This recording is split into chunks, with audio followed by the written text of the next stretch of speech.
Okay, greetings and welcome to another Grenfell MediaWatch update on this cold and very freezing morning. I want to call this one "A House is Not a Home." Now, last week started with the Evening Standard publishing an article showing the distributions of their Dispossessed Fund, and that's the campaign where members of the public donated some £7 million to support survivors and residents in the area. Now, there are many people out there who think that there are people profiteering from Grenfell, that they're making themselves millionaires out of this tragedy. That's not the case. One of the things the distribution revealed, which is quite useful, is that each of the families received some £39,000. Let me place that into context. If you're living in London on the London wage, then after a year your salary would be something like £20,000. And that's for an individual, not for a family. If that's not enough, let me give you another context. In London, some of our neighbours are spending some £80,000 on seasonal decorations. That's right, £80,000. So that £39,000 per family, doesn't matter if you've got one person in the family or 10 people in the family. It's not quite a lot of money, is it? And let's give you another context. Today is the opening of the inquiry's procedural hearings, and for the next 2 days, it's already started. You're going to be hearing Moore-Bick and his friends outlining how they're going to go about with the inquiry, and quite importantly, how long it's going to take them. And I say this is important because when we did a Freedom of Information request asking how much is the inquiry going to cost, what's the salary of people like Moore-Bick, the government was really vague. They sent us a letter and they told us that he gets paid the same rate as any retired judge. But Moore-Bick was a Court of Appeals judge. That's of a certain kind of calibre. And when we asked the government, well, what band, what scale was he on? They wouldn't give us an answer. Something tells me that he's not on the lower band of payments. But hey, somebody's profiteering from Grenfell. I'll tell you one thing though, it ain't the survivors. Last week also saw mental health come back on the agenda following a meeting that took place with survivors, which was apparently chaired by a pretty rude counsellor who actually was quite offensive to some of the survivors, but that's another issue.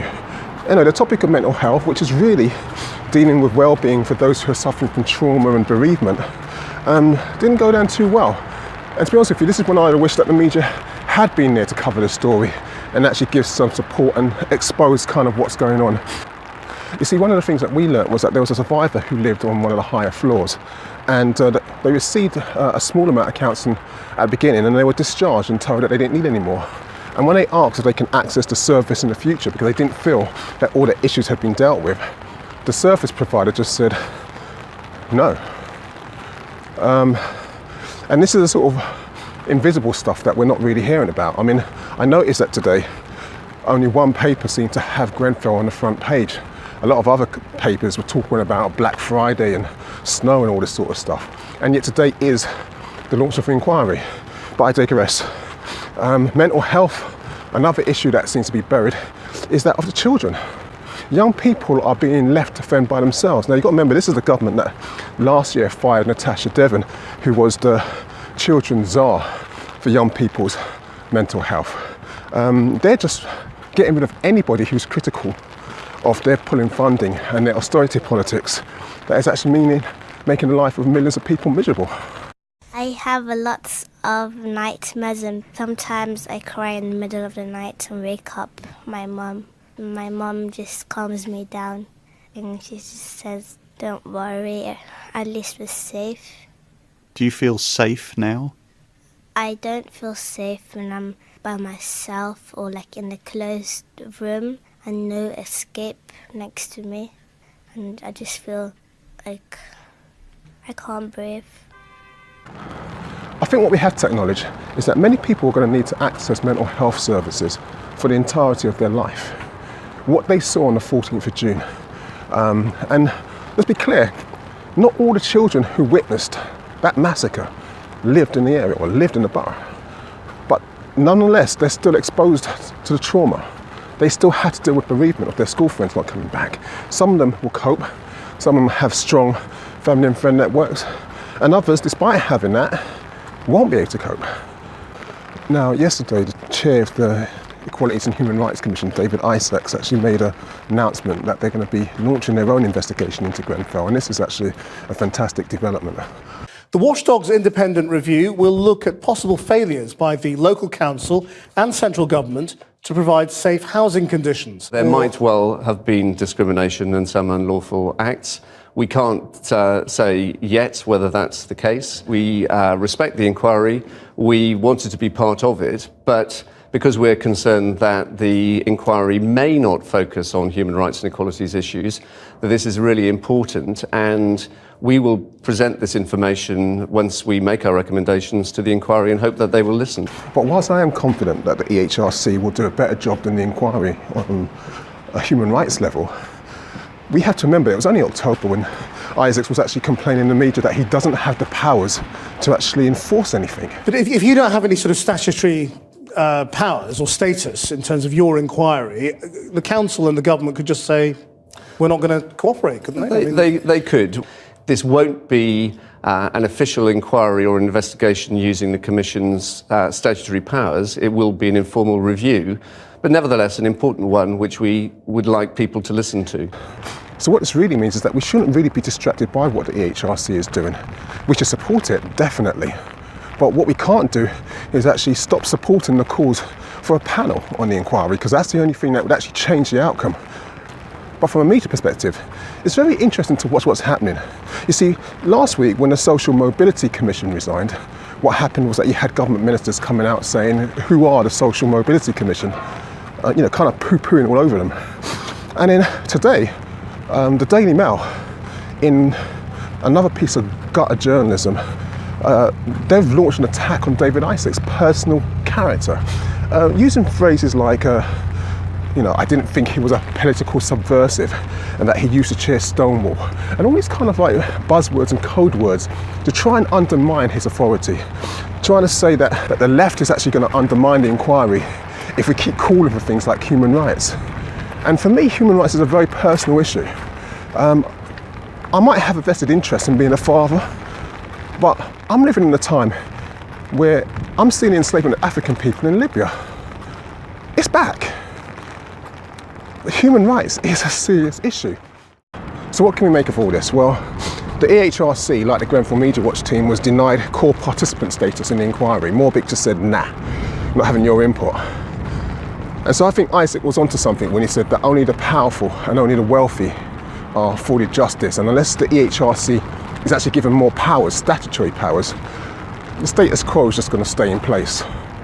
They described us as, one of the most deprived areas in the country and so on. Okay, we might have been materially deprived, but we weren't socially, we weren't morally. The response of the community after the fire showed otherwise.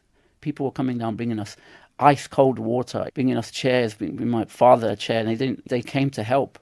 Young kids who people would see them and probably frown at them, wearing their hoodies and tracksuits and stuff, and they would straight away probably kind of stereotype them. These type of young boys were going in and helping families. They were ignoring police cordons, going past the police and going in to help people and get them out. I can only ask Theresa May and all those involved in the government and the council, please prove us wrong and bring us justice. Last week also saw the launch of a report by Hammersmith and Fulham Council into their response of the Grenfell massacre. And they tried their best not to be critical of Kensington and Chelsea. But there's a few things that they just had to say, like that they offered help 3 times to the council. And it's implied that the council just turned it down. They had such poor communication. These are all things in the aftermath. And I think that this is a good example of what happens when you take the extremes, this ideological idea that of shrinking the state and making it invisible to its natural conclusion. People die and you get mass murder. You see, when I attended that scrutiny panel meeting a couple of weeks ago, one of the things that one of the chairs said was that Kensington and Chelsea had no experience of dealing with anything of this scale. In fact, it didn't even have a functioning housing department. It just outsourced everything. It was capitalism gone mad. And that's why we ended up with Grenfell, because nobody took responsibility. In many ways, the Grenfell Rest Centre should be called the Grenfell Restless Centre, because there were many people who lived in Grenfell, and what happened was that they had to move out of the borough to get respite and take up space in hotels in Hammersmith and Fulham. And the council had no idea where they were. People were communicating them and they weren't getting any responses. So like I said, this invisible state idea is really problematic. Also, we're seeing the return of Nick Paget-Brown. I'm talking about invisible states because he may be invisible in the media, but he's actually still around pulling the scenes. I think he's doing the puppet master thing. I think I've said this before. A lot of people think you have blood on your hands. Yes, he Are does. you not embarrassed He to be here? Shame on you, sir. Shame on you. I'm waiting for the public inquiry. That will be the opportunity to answer any questions about Grenfell, and that is what I will be doing. Why did you feel you needed to come tonight? I wanted to hear what residents were saying. Do you have any regrets? Thank you very much. Do you want to say sorry? Do you want to say Heard sorry? my statements during the fire, after the fire, and when I Do resigned. you feel you need to apologise? Thank you very much. You heard what I But said you're not then. going to apologise You had to all what the happened. apologies at that point. Thank you. His presence really makes a mockery of all those staged resignations, especially if they are still guiding the strategy of the council and are essentially just waiting to come back. And if they're waiting to come back, then that means there's a whole load of money at stake. There's something that's worth taking this risk for. Okay, one of the last topics I want to touch is that on housing. And so far the media's taken two approaches on housing.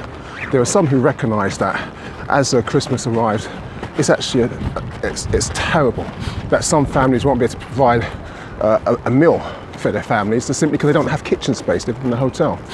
And some are really supportive. But the Daily Mail, once again, yesterday they launched this despicable article, and something along the headlines are like, why are these plush homes in Kensington which are bought for the Grenfell residents still empty? And the author, Sue Reed, uses everything, including the kitchen sink, to throw at the survivors, blaming them for their own conditions. She actually asks who is to blame. She even describes one of the survivors living in a hotel as being very happy. Now, Sue Reed has been accused of being a racist in the past. She's clearly got an issue with Islam. She's clearly Afrophobic. But it's the timing of this article that really stinks. It's deliberately done to coincide with the launch of the inquiry.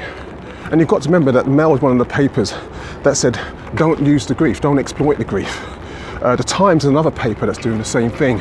So on one side it's saying we will never forget the victims. On the other side it's accusing activists of being some kind of militants trying to exploit the grief of survivors. Antonio Roncolato survived the fire after being trapped inside the tower for more than 5 hours. He thinks his former home of 26 years should stay where it is until the end of the inquiry. To me it's very important, so it has to be a reminder, a constant reminder of what went on, the shame that went on that night, and it is something that for the whole world to see, and because we don't want this to happen again. Anyway, I want to close with the words of Dion and Luther. A chair is still a chair, even if there's no one sitting on it. But a chair is not a house, and a house is not a home if there's no one there to hold you at night, to continue the fight for human rights. This rain has now turned to snow, and snow to this African is like kryptonite. So I'm going to let you know that this is going to be the last Grenfell MediaWatch video till the new year. It's probably a couple of weeks. I'll still see you on the walk, and I'm just going to ask that you please take care. Know that the whole team, our whole team, is going to be continuously watching. Other groups like Grenfell Speaks are still around. The activists are still around. They ain't going anywhere. And we'll be back. Be careful, be vigilant, and may the ancestors continue to guide and protect us. Ashe.